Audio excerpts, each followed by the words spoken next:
UltiPros decided we wanted to get Ultimate out to more communities that don't normally have access to Ultimate. The goal of our project is to have 4 clinics. They're kind of a pilot for First Nations youth and children to get access to Ultimate.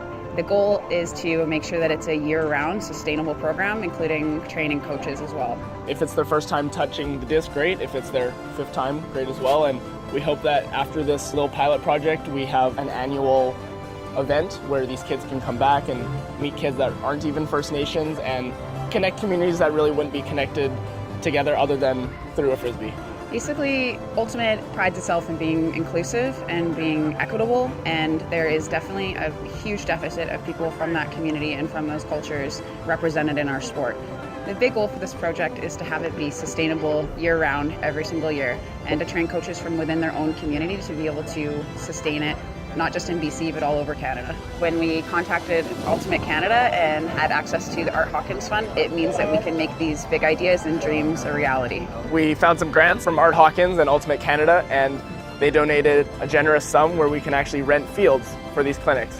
If you are thinking about donating to Art Hawkins, do it. It supports little projects around Canada that couldn't have been made possible without that capital. What the program is going to look like this year, this summer, is in June we're going to have 4 weekend clinics in a row where First Nations youth can get FaceTime with high-level coaches in Vancouver and get an introduction to the sport. Hopefully have a nice round-robin tournament at the end. The spirit of the game is super important for young people because it teaches them personal accountability and conflict management strategies. It's something that you can't really teach in schools, and I think that the lessons that everyone can learn from Ultimate transcend the field. Spirit of the game and even spirit circles in general are really important, and I think that are really connected to First Nations principles.